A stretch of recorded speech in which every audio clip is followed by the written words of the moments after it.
귀한 찬양 감사합니다. 우리가 지난주 같이 살펴봤던 말씀은 하나님이 정하신 때 정하신 방법으로 응답하시는 분임을 살펴봤습니다. 하나님이 약속하신 대로 100세에 이제 이삭을 낳게 하셨고, 그래서 아브라함과 사라가 하나님 앞에 웃는 장면을 우리가 살펴봤습니다. 자, 그런데 오늘 본문은 이제 하나님께서 마지막으로 아브라함을 시험하시는 장면입니다. 사실 우리가 시험이라고 하면 뭐 좋아할 사람이 아마 없을 겁니다. 여러분, 제가 지금 1월부터 지난주까지 같이 나눴던 말씀을 시험 보겠습니다 이러면 나가시는 분도 계실 거고 얼굴 찡그린 분도 계실 겁니다. 사실 시험이라는 게 뭐 여러 단어로 사용되어지죠. 성경에는 시험이라고 할 때 한 세 가지로 사용되어집니다. 오늘 우리가 이야기하는 시험은 좀 잠깐 다른데, 첫 번째는 유혹입니다. 이거는 사단이 우리를 시험 들고 넘어뜨리게 만드는, 우리를 파멸하게 만들도록 마귀가 주는 시험이 하나 있고요. 하나님이 우리를 시험하시는 두 종류죠. 하나는 우리를 테스트하는 겁니다. 우리의 믿음을 테스트하고 우리가 어떻게 하나님을 살아가는 테스트하는 거고, 하나는 연단이라고 얘기를 하죠. 우리를 그 과정을 통해서 더 성숙시켜가는 모습을 보게 되는 거죠. 그래서 성경 우리에게 하나님은 우리에게 감당할 시험을 주시고 또 피할 길을 주신다라고 말씀하는데, 우리가 오늘 본문을 가지고 우리가 이런 시험을 만날 때 우리가 어떤 자세로 또 그것들을 이겨나가야 되는가 우리 같이 좀 살펴봤으면 좋겠습니다. 자, 첫 번째는 하나님이 우리를 시험하실 때 우린 즉각적으로 순종해야 된다라는 겁니다. 여러분, 오늘 1절 말씀 읽진 않았는데요. 1절 보면 2일 후에라고 되어 있어요. 2일 후는 어떤 거냐면 아브라함이 이제 하갈을 통해서 낳았던 이스마엘, 그 이스마엘이 이삭이 태어난 이후에 이삭을 조롱합니다. 그러니 이제 사라가 그걸 못 참는 거죠. 그래서 아브라함에게 좀 쟤네들 좀 쫓아내라. 자꾸 이삭을 건드려서 안 되겠구나라는 생각에 쫓아내라는 거예요. 아브라함이 얼마나 괴롭겠습니까? 쟤도 내 아들인데, 하나님이 얘도 한 민족을 만든다겠다고 약속했는데 쫓아내라니 고민이 됐겠죠. 근데 하나님이 아브라함에게 사라의 말을 들으라는 거예요. 왜냐하면 걔는 언약의 씨가 아니라는 겁니다. 그래서 그를 쫓아내요. 바로 이 일 후에라는 거는 바로 그 장면이죠. 하갈과 이스마엘을 쫓아낸 이후에 오늘 본문에 하나님은 아브라함의 시험을 하시는데, 그 시험이 뭐냐? 내 사랑하는 독자 이삭을 데리고 모리아 땅으로 가서 내게 일러준 한 산, 거기서 이삭을 번제로 드리라는 거예요. 자, 이스마엘은 쫓아냈어요.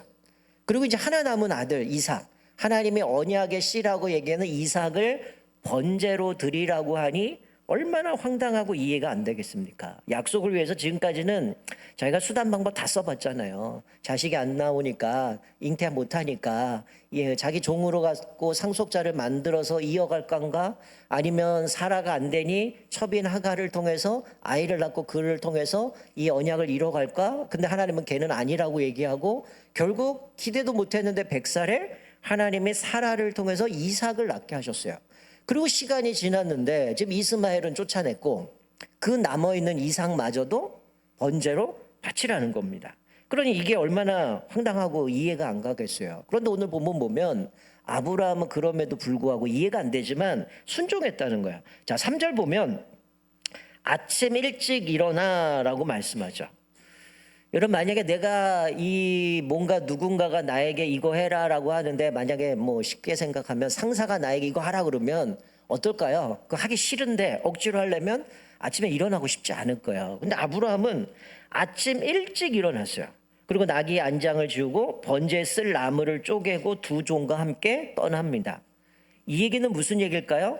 아브라함이 지체하지 않고 아침 일찍 일어나서 철저하게 준비하고 떠났다는 거예요.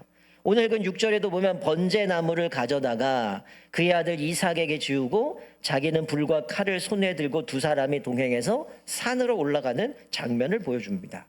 아브라함은 이해가 되지 않았지만 순종했다는 거야. 아침 일찍 출발했고 그 순종을 따라가기 위해, 하나님의 명령에 순종하기 위해 철저하게 준비했다는 거예요. 그러니까 나무와 불과 칼을 가지고 가지만 민기적되지 않고 하나님 앞에서 온전하게 순종하고 고민하지 않았다는 거예요. 여러분, 이와 반대로 우리가 잘 아는 사울 왕이 있습니다. 사울 왕은 왕으로 부름받을 때는 정말 겸손했죠. 사람들이 여행 가방을 놔둔 그곳에 숨어 있던 그 사람이 하나님 앞에 기름 부음 받고 왕이 되어, 그런데 서서히 교만해지기 시작을 합니다. 하나님의 말씀에 순종하지 않고 한번 경고를 먹어요. 기회를 주시지만 마지막 하나님은 아말렉과의 전쟁에서 여기 있는 모든 것 다 진멸하라 라고 말씀합니다. 이 진멸이란 단어는 사람이든 짐승은 다 죽이라는 얘기예요. 그런데 이 사울은 어떻게 합니까? 진멸하지 않았습니다. 그리고 사무엘이 찾아와서 듣는데 짐승 소리가 들리는 거예요. 그래서 묻습니다. 이 짐승 소리가 뭡니까? 사울이 하는 얘기가 핑계대죠. 사실은 내가 이렇게 정복을 하고 얻었는데 이 짐승이 너무 좋아가지고 이걸 하나님 앞에 제사를 드리면 좋을 것 같아서 내가 좋은 것들을 남겨뒀습니다. 그랬더니 사무엘이 이렇게 얘기죠. 우리 자막 볼게요. 사무엘상 15장 22절에 이렇게 이야기합니다. 사무엘이 이르되 여호와께서 번제와 다른 제사를 그의 목소리를 청종하는 것을 좋아하신 같이 좋아하시겠나이까? 순종이 제사보다 낫고 듣는 것이 순양의 기름보다 나으니. 아주 유명한 얘기를 하죠. 하나님이 번제와 다른 제사를 그 목소리 청종하는 것을 좋아하는 것 같이 좋아하시겠냐? 안 좋아한다는 거예요. 순종이 제사보다 낫고 듣는 것이 순양의 기름보다 낫다라고 말씀해요. 사울 왕은 이게 내가 생각할 때는 하나님 편에 좋을 것 같아서 내가 남겨놨는데, 그랬더니 사무엘은 한 얘기가 순종이 제사보다 낫다. 네가 이거 남겨뒀지만 하나님 말씀에 청종하는 것을 좋아하신 같이 좋아하겠냐? 안 좋아한다는 거예요. 결국 하나님이 이 사울을 버리시는 장면을 보여줍니다. 여러분, 예수님도 우리에게 그렇게 말씀하셨어요. 너희가 예물을 드리려거든, 제단에 예물을 드리려거든 먼저 형제와 사과하고 와서 하나님 앞에 예물을 드리라고 이야기를 합니다. 여러분, 이 두 가지 모습을 통해서 뭘 우리에게 깨닫게 하십니까? 죄송하지만 폼 잡지 말라는 거예요. 의로운 척, 거룩한 척, 하나님 앞에 신실한 척 하지 말라는 거예요. 진짜 신실하고 거룩하게 살라는 거예요. 그건 우리가 일주일에 한 번 주일날 교회 와서 예배드리면 끝나는 게 아니라 사실은 삶 속에서 삶의 예배를 드리는 거죠. 우리가 하나님의 말씀을 들었다면 일주일 동안 그 말씀을 실천하고 살아가야 되는 거죠. 그러진 않고선 일주일에 한 번 와가지고 내가 마치 거룩하고 의로운 척 제사 드리면, 예배 드리면 하나님이 그거 기뻐하시겠냐는 거죠. 하나님은 우리가 그러기 전에 순종하기 원하시고 하나님의 음성에 귀 기울여 나눈다는 거죠. 여러분, 내 생각에는 이것을 다 죽이는 건 남겨놓는 게 좋겠다고 사울은 생각했죠. 하나님의 뜻은 그게 아니었어요. 철저하게 순종하는 거였습니다. 사랑하는 성도 여러분, 하나님의 말씀하시면 내 생각이 아니라 하나님 말씀에 온전히 순종하기를 주님의 이름으로 축원드립니다. 여러분, 그래서 올해 주제도 하나님이 이스라엘 백성을 출애굽한 이후에 내가 너희들 가나안 땅 데리고 갈 거야. 그걸 보여주기 위해서 구름 기둥을 주셨잖아요. 그게 이틀이든 한 달이든 1년이든 구름이 뜨면 가는 거고 구름이 멈추면 멈춰야 되는 거는 하나님의 그들을 철저하게 인도하신다는 거죠. 그리고 그들이 광야에서 먹을 거 없다 불평하고 원망할 때 만나 매출하게 주시죠. 그것도 하나님이 매일매일 필요한 만큼만 줘요.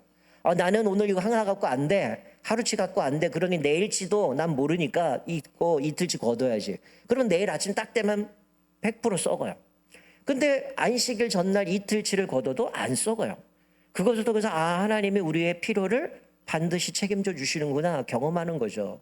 그래서 신명기에 모세는 이렇게 고백을 하잖아요.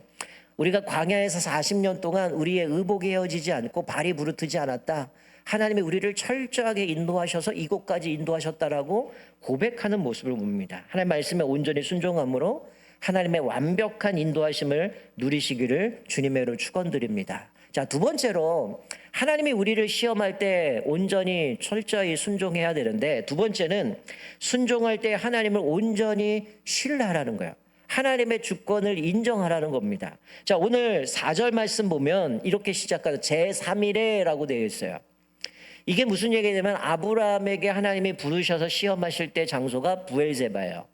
그리고 지금 하나님이 지시한 거는 모리아 땅에 있는 내가 지시할 산으로 가라는 거죠. 보여줄 산으로 가라는 거예요. 여러분, 이게 3일 거리라는 거예요. 학자들은 70km에서 80km, 85km 정도 되는 거리라고 얘기합니다. 그러니 이 길을 걸어가야 되는 것을 보면 하나님께서 분명히 이 시험의 목적이 있다는 거예요. 단순히 하나님의 목적이 아들을 번제로 바치는 거랑 굳이 3일 갈 필요 있습니까? 만 바뀌기 전에 빨리 결단하고 죽여서 바치는 게 맞겠죠. 근데 하나님은 3일 동안 그 길을 걸어가도록 만드셨어요. 그러니까 3일은 사실은 고독의 시간입니다. 자기를 성찰하고 하나님의 뜻을 구하는 시간이었을 거예요. 여러분 제가 가보고 싶기는 한데 저는 관절이 별로 좋지 않아서 물속에서 운동하는데, 여러분 스페인의 산티아고 순례길을 가게 되면 보통 뭐 어느 나라에서 가느냐에 따라서 뭐 1000km도 넘고 뭐 800km, 근데 대부분 800km 평균적으로 얘기하는데, 여러분 왜 비싼 돈 내고 거기까지 가서 800km를 걷다가 발 부르트고 발톱 빠지고 옵니까? 갔다 온 분들 얘기 들으면 너무 좋대요. 뭐가 좋은가 싶은데 그 기간 동안 때로는 뭐 혼자 가기도 하고 둘이 가지만 혼자의 시간을 보낸다는 거야. 자기가 뭐 실패도 했고 어떻게 해야 되나, 나는 어떤 삶을 살아야 되나 고민하다 그 길을 걸어가면서 자기 인생도 돌아보고 고민도 해결되어지고 또 하나님이 주시는 뜻도 발견하게 되고 기도하면서 걷는 문. 제가 아는 목사님은 그 긴 시간 동안 매일 하나님 앞에 막 혼자서 막 소리도 지르고 기도도 하고 막 이러 따지기도 했다가 하나님의 끝을 떼닫고 하나님 앞에서 너무 정말 은혜로운 시간이었다 그러고 오신 분이 있어요. 여러분 이 3일은 아브라함에게 있어서는 이 3일의 시간은 어떻게 보면 연단의 시간입니다. 아마 많은 사람들은 이 3일을 걸으면서 중간에 포기하는 사람도 있었을 거고 여러 가지 그렇겠지만, 이 아브라함은 이 3일 길을 걸으면서 어떤 질문을 던졌을까요? 왜 하나님이 아브라함에게 이렇게 나타나셔서 내 하나밖에 없는 아들을 바치라고 하셨을까? 그리고 하나님이 이 주변에 있는 이방신들처럼 인신제사를 원하는가? 사람을 제물로 바치는 거 원하셨나? 여러 가지 생각이 들었을 겁니다. 근데 이 아브라함은 이 깊은 성찰을 통해서 두 가지를 깨닫게 돼요. 첫 번째는 뭐냐면 하나님이 죽은 자를 살리시는 분이라는 것을 깨닫게 됩니다. 자, 우리 자막 보시죠. 히브리서 11장 19절 보면 히브리 기자 이렇게 고백을 합니다. 그가 하나님이 능히 이삭을 죽은 자 가운데서 다시 살리실 줄로 생각한지라. 비유컨대 그를 죽은 자 가운데서 도로 받은 것이니라. 히브리 기자는 뭐라고 얘기합니까? 3일 동안 깨달은 게 얼마든지 갈등하고 약해질 수 있고 중도 하차할 수 있지만 아브라함은 그러지 않았다는 거예요. 그 기간을 통해서 하나님께서 죽은 자를 살리실 것을 깨달았다는 거예요. 그러니 하나님 앞에서 이 길을 걸어가는 거죠. 여러분 사도 바울도 로마서에 보면 동일하게 말씀합니다. 자, 로마서 4장 17절에 보면 이렇게 기록해요. 기록된 바 내가 너를 많은 민족의 조상으로 세웠다 하신 것 같으니 그가 믿은 바 하나님은 죽은 자를 살리시며 없는 것을 있는 것으로 부르시는 이시니라. 사도 바울이 이 말씀을 해석하면서 그렇게 얘기를 하죠. 하나님이 없는 자를 없는 것을 있는 것으로 부르시는 분, 죽은 자를 살리시는 분임을 이 아브라함이 깨달았다라고 얘기를 해요. 자, 첫 번째는 하나님이 내가 만약에 아브라함이 이제 번제를 드리려고 했으니 가서 이삭을 번제로 바치면 하나님은 이 아들을 살리실 거야라는 믿음이 있었어요. 자, 두 번째는 하나님이 친히 필요한 것을 준비하시는 분이라는 걸 깨달았습니다. 자, 5절 후반절에 보면 이 두 종들에게 이제 산에 도달해서 종들은 여기 있으라고 하고 그 종들에 이렇게 얘기하죠. 내가 아이와 함께 저기 가서 예배하고 우리가 너희에게로 돌아오리라. 여러분 이거 하나님을 온전히 신뢰하지만 이런 고백 못합니다. 하나님이 주신 건 뭡니까? 번제로 바치라고 하니까 아들을 하나님 앞에 번제로 바치면 얘랑 같이 올 수 없다라는 생각이잖아요. 그런데 그가 고백한 내가 이 아이와 함께 가서 예배하고 우리가 너희에게로 오겠다. 이건 하나님이 아들을 살려줄 거라는 거 분명히 믿음이 있었어요. 그리고 나서 하나님을 향한 온전한 고백 가운데 나가는데 갑자기 아들이 질문합니다. 아버지, 불과 나무는 있는데 번제할 어린 양은 어디 있습니까? 그러면 여러분들은 그렇게 해서 네가 번제물이야 이렇게 얘기하나요? 못할 거예요. 근데 아브라함이 뭐라고 얘기합니까? 속으로는 하나님이 너라고 얘기하는데 아브라함은 뭐라고 고백해요? 거짓말하는 게 아니에요. 하나님을 향한 분명한 확신이 있기 때문에 고백하는 거죠. 자, 8절 보면 뭐라고 고백합니까? 아브라함이 이르되 내 아들아 번제할 어린 양은 하나님이 자기를 위하여 친히 준비하시리라 하고, 뭐라고요? 하나님이 친히 준비하신대요. 누구를 위해서? 자기를 위하여. 하나님의 언약을 맺으셨고 그 언약을 하나님이 신실하게 이루시는 분이기 때문에 이 아브라함에게 지금 이삭을 바치라고 하지만 하나님은 친히 준비하시는 분이라고 이 아들에게 이야기를 하는 겁니다. 하나님이 앞에 고백했던 대로 하나님 어떻게 하셨어요? 100세에 낳은 아들을 바치라고 하지만 하나님께서 친히 준비하실 거라는 믿음의 고백을 했습니다. 그래서 아브라함은 이것을 통해서 깨달은 게 뭐였냐면 이 3일 동안 기다리면서 지나가면서 왜 하나님이 나에게 이 아들을 바치라고 했을까? 진짜 인신제사 원하는 건가?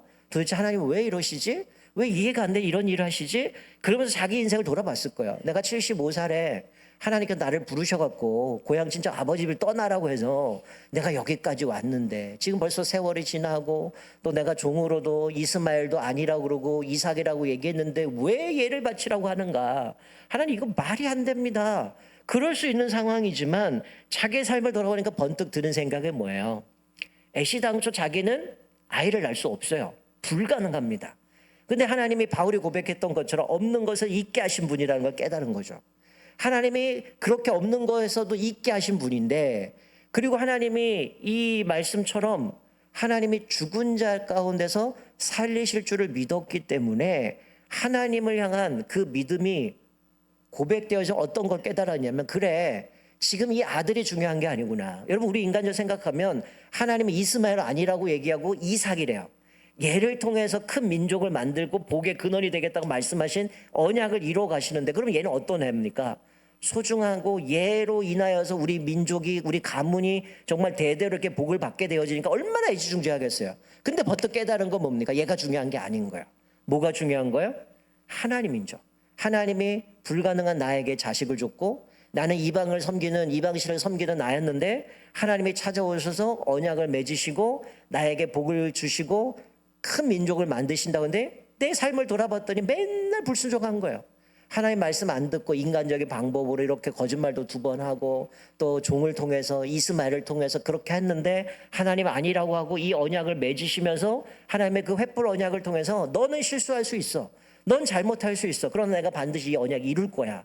라고 한 것을 깨닫고 났더니 뭐라고 고백해요? 하나님의 자기를 왜 친히 준비하신다고 고백을 하는 겁니다. 그래서 12절에 이렇게 말씀하죠. 이 시험의 목적이 뭔가가 드러나는 거죠. 사자가 이르시되 그 아이에게 내 손을 대지 말라. 그에게 아무 일도 하지 말라. 내가 내 아들 내 독자까지도 내게 아끼지 아니하였으니 내가 이제야 내가 하나님을 경외하는 줄을 아노라. 하나님이 더 중요한 걸 알았더니 이삭을 바치려고 묶어서 칼로 찌르려고 하는 사자가 나타나서 아브라함아 아브라함아 내 손을 대지 마라. 그 아이에게 손을 대지 마라. 그래서 하는 얘기가 내가 이제야 내가 하나님을 경외하는 줄 아노라. 여러분 아브라함이 하나님을 경외하는 거 모르셔서 이렇게 시험하셨을까요? 아니에요.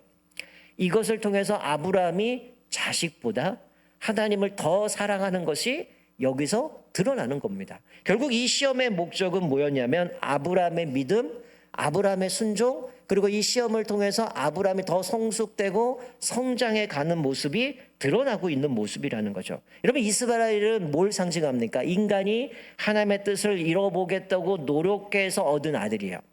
이삭은 하나님의 약속의 성취로 얻은 아들이라는 거예요. 그러니 얼마나 소중했겠어요. 그렇지만 하나님이 더 소중했기 때문에 그것을 하나님 앞에 기꺼이 제물로 드리라고 하니 순종해서 칼로 찔러서 죽이려고 하는 사이에 하나님께서 스톱시키고 그 믿음을 확인하셨어요. 자, 그리고 나서 하나님은 그에게 예비하신 대로 오늘 14절 말씀에 보면 양을 준비합니다. 여러분 되게 우리는 소중한 것을 뒤로 빼놓는 경향이 있어요. 이거는 내가 소중하니까 이건 아무도 못 건드려. 여러분 저는 어렸을 때 어머니가 명절 때가 되면 아마 설날이었던 것 같은데요. 항상 은행에 심부름을 시키셨습니다. 은행 가서 신권 받고 와라. 아마 여기 어르신들 많이 해보셨을 거예요. 그러면 이 신권 받고다 1년 동안 헌금하는 겁니다. 때로는 헌금이 신권이 없으면 어머니는 다리미를 가지고 토요일 밤이면 다리셨어요. 그래서 빳빳한 돈을 가지고 헌금을 드리게 했어요. 그럴 때는 어머니가 옷을 사주거나 가방을 사주거나 신발을 사주면 당장 내일 가서 자랑하고 싶잖아요. 근데 시장 가서 사주셨는데 못 입게 했어요. 꼭 주일날 입고 예배 드리면 그때부터 학교 가서 입으라고 얘기를 해요. 왜 그렇게 훈련시키셨을까요? 이것보다 돈보다 하나님이 더 소중함을 알게 하신 거예요. 그래서 저는 저희 아들이 직장을 다니지만 지금 2번째 직장이지만 처음 직장 다닐 때부터 계속 한 게 뭐냐면 첫 것을 하나님께 드려라. 너 월급 한 달 동안 열심히 일해서 벌었지만 이거 하나 앞에 드려. 그리고 2번째 딸은 양가 할머니 할아버지 선물 사드리고 그다음 자기 쓰게 했거든요. 왜 그렇게 할까요? 어릴 때부터 내가 열심히 노력해서 얻었지만 하나님이 주셔야 얻을 수 있는 거기 때문에 하나님을 더 사랑하도록 훈련시키는 거예요. 우리 딸은 직장을 안 다니까 어떡하겠어. 알바한 거 너 다 바쳐라 이런 삐질 거 아니에요. 그래서 11조 감사금 무조건 떼게 만드는데 여러분 이 아브라함도 마찬가지. 이것을 통해서 깨달아 하나님이 소중하니까 아들도 기꺼이 바치는 거예요. 하나님이 이 아들이 죽으면 살리실 거고 또 또 하나님이 친히 준비하실 것이라는 분명한 고백이 있는 거죠. 그래서 세 번째로 우리가 이 시험을 맞이할 때 뭘 깨달아야 되냐면 하나님은 우리를 위해서 모든 것을 준비하시고 예비하시는 분이라는 것을 절대 잊지 말아야 된다는 거예요. 여러분, 우리가 시험을 만난 세 종류의 사람이에요. 첫 번째는 딱 듣고 아이 하나님 말도 안 되는 얘기 하지 마세요. 저 안 합니다. 그거 지킬 수 없어요. 불순종하는 사람이에요. 두 번째는 순종하고 떠났는데 그 과정 가운데 중도하차하는 사람이죠. 아, 이거 도대체 하나님이 맞나? 이거 내가 굳이 해야 되나? 남들이 이러지 않는데? 그래서 중간에 포기하는 사람이죠. 그러나 시험에 합격한 사람은 어떤 사람입니까? 하나님이 나의 필요를 채워주시는 분임을 분명히 믿고 고백하는 사람들이 끝까지 그 시험을 통과해서 오늘 아브라함처럼 하나님께서 그에게 주신 예비하신 것을 통해서 하나님의 은혜를 경험하게 만드시고 그 믿음이 성장하게 만드셔요. 그러니 오늘 사건 이후에 아브라함을 시험하셨다는 얘기가 없습니다. 왜? 자기에게 하나밖에 없는 가장 소중한 아들을 하나님께 바칠 정도라면 이 아브라함이 진짜 하나님을 사랑하는구나를 확인하게 된 거죠. 그래서 13절에는 순양을 내버려놓고 14절에는 이제 그것을 통해서 이 아브라함이 뭐라고 얘기해요? 여호와 이레, 하나님께서 친히 준비하신다, 예비하신다라고 그 산의 이름을 만들죠. 여러분, 이 순양은 뭘 상징합니까? 여러분, 아브라함이 오늘 그 아들을 데리고 가지만 결국 하나님이 그가 고백한 대로 준비시키셨어요. 이 양은 여러분 에덴 동산에서 아담과 하와가 쫓겨날 때 하나님이 그들을 그냥 쫓아내지 않으시고 가죽옷을 입혀줍니다. 그 가죽옷은 예수님의 죽음을 상징해요. 오늘 여기서 순양은 바로 나의 죄를 대신해서 십자가에 죽으신 예수님을 예표합니다. 이런 지금 이삭이 번제로 드려져야 되잖아요. 근데 이 순양이 대신해서 제물이 돼서 드려졌죠. 바로 예수님이 우리의 죄를 대신 십자가에 죽으신 모습이죠. 그리고 이삭이 나무를 쥐고 산을 올라간 것은 바로 예수님이 골고다 언덕을 오르신 십자가의 죽으심을 상징합니다. 결국 14절에 하나님은 여호와 이레 하나님, 하나님께 이 모든 것을 예비하신 분, 그리고 하나님의 죽은 자에서 살리신 분, 이것을 믿었기 때문에 아브라함이 기꺼이 하나님 앞에 믿음으로 그렇게 자녀를 바칠 수 있었던 모습을 보게 됩니다. 사랑하는 성도 여러분, 하나님은 우리에게 날마다 풍성한 것을 채워주시는 분을 믿으시기 바랍니다. 여러분, 시편에 보면 이렇게 말씀해요. 우리 81편 10절 말씀 보면 이렇게 말씀합니다. 나는 너를 애굽 땅에서 인도하여 낸 여호와 네 하나님이니 내 입을 크게 열라 내가 채우리라 하였으나. 여러분, 앞에 하나님은 어떤 분이요? 애굽에서 너희들을 이끌어낸 하나님, 구원하신 하나님이라는 거죠. 우리가 이것만 봤을 때는 아 그래, 종살이 하던 애들을 하나님이 구원해 주셨구나인데 우리가 아브라함의 인생을 보면서 이 말은 어떤 말씀입니까? 아브라함과 맺었던 언약의 내용이 성취된 내용이죠. 그러니 하나님이 아브라함과 언약을 맺으셨고 그 약속대로 너희를 애굽에서 구원하셨으니 너희는 하나님께 크게 입을 열고 부르짖으라. 그럼 내가 너에게 응답하겠다는 거예요. 근데 그 본문 딱 뒷절에 보면 하나님 앞에 이스라엘은 주님의 소리를 듣지 않았고 이들은 이스라엘은 하나님을 원치 않았다라고 고백을 해요. 그래서 부르짖지 않았다는 거예요. 자기 하고 싶은 대로 살았다는 거예요. 여러분, 그러나 사도 바울은 빌립보서에서 우리에게 이렇게 말씀해요. 자, 자막 보시면 같이 한번 읽겠습니다. 시작. 나의 하나님이 그리스도 예수 안에서 영광 가운데 그 풍성한 대로 너희 모든 쓸 것을 채우시리라. 아멘. 여러분, 이 말씀만 기억한다면 여러분 우리 삶에 어떤 어려움이 있어도 흔들리지 않아요. 하나님 우리를 필요를 채우신다. 하나님 우리의 것을 예비하신다. 여러분, 근데 왜 우리는 예비하셨는데도 예비해 주지 않은 것 같죠? 자꾸 자기 입맛에 맞는 것만 찾기 때문이에요. 하나님은 예비해 주셨는데 아 이거 아니라는 거예요. 이거보다 더 좋은 거라는 거예요. 그러니 자꾸만 하나님의 응답하셔도 하나님의 응답 없는 것 같아서 자꾸만 세상의 것들을 추구하고 살아갈 때가 많다라는 거죠. 하나님은 우리의 필요를 채우시는 걸 믿으시기 바랍니다. 결코 주님은 우리를 포기하지 않으시고 끝까지 예비하시고 인도하신다는 거죠. 말씀 맺겠습니다. 여러분, 아마존 밀림에서는 나무를 벌목을 하면 강으로 나무를 흘려보냅니다. 그럼 이 나무를 밑에서 하루 쪽에서 받아서 공장으로 이동해서 어떤 물건이나 가구를 만든다는 거죠. 그런데 이 나무들이 막 내려가다 보면 어느 날은 뒤엉켜서 나무가 딱 스톱이 돼요. 강에서 떠내려가지 못합니다. 근데 벌목공들은 별로 고민하지 않아요. 그것을 보면서 한 나무 하나만 딱 건드려 버리면 이 나무들이 정렬이 되어 쭉 흘러가는 모습을 발견하게 되죠. 그래서 그 나무를 킹핀이라고 얘기합니다. 여러분, 볼링을 치시는 분들은 핀이 10개인데요. 보통 스트라이크를 치기 위해서 1번과 2번, 아니면 1번과 3번 사이에 공을 굴리는 이유는 볼링핀에서 킹핀은 5번 핀입니다. 1번이 아니죠. 5번 핀을 쓰러뜨려야 스트라이크가 되기 때문에 1번과 2번, 1번과 3번 사이에 공을 굴려요. 여러분, 우리 크리스찬에게 있어서도 킹핀이 있어요. 그게 뭐냐면 순종입니다.